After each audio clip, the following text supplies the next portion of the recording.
This video is to show you how to check and add oil accordingly to your generator during extended power outages.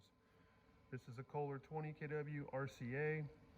The process will be the same whether it's a 20 RCA, 20 RES, RESA, RESD, whatever the model is, 18, 17, 14, 12, 10, 8. Process is the same. It's also the same for Briggs, GE, Generac, Cummins, whatever air-cooled.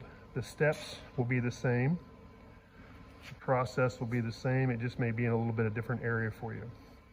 The first thing you're going to do, you'll come out to your generator. It's going to be running. You're going to turn the main breaker on the generator off. That will cut power to your house. At that time, walk around to the garage, get your rags, your oil and stuff to allow the generator to cool down. What you're doing is you're cooling off the alternator of the generator. You're cutting off the power on a hard off, not a brownout. When you come back, you'll press off. That could be a couple of different ways. It might be a rocker switch.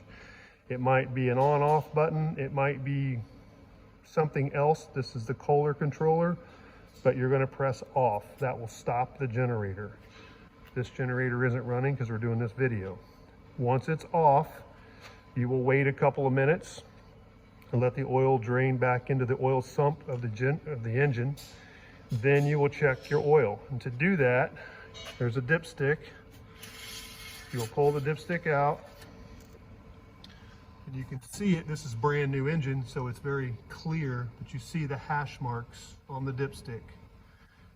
You're going to see how low it is, if at all.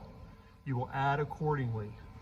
These generators only hold about 2 quarts, depending on the model. So if it's halfway down on the dipstick, that's about a quart. If it's only a 1/4 of an inch down on the dipstick, it's about a 1/4 of a quart. Add a very small amount at a time till you make sure that you're full without overfilling the generator. It's vital that you do not overfill the generator. You'll put it in, you'll check it a couple of times, you'll come back, and you'll want to see about right there. You want it about 1/8 of an inch below the full mark. You do not want it completely full. A little low is fine. You'll check it again, you'll check it one more time to make sure, then you'll put the dipstick back.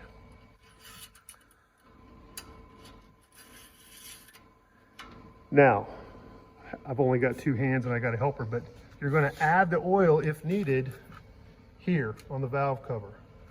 So these are little plugs that just pull out. It might be a cap, yellow. The older Kohlers are yellow caps.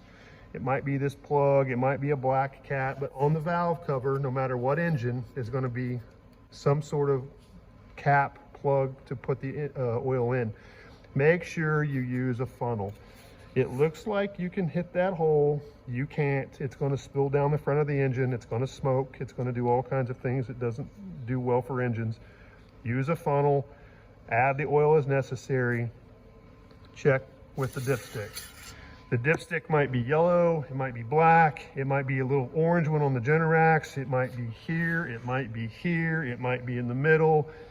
It's going to be somewhere in this area. You're going to pull it out, and all of them have the hash marks. They're all the same.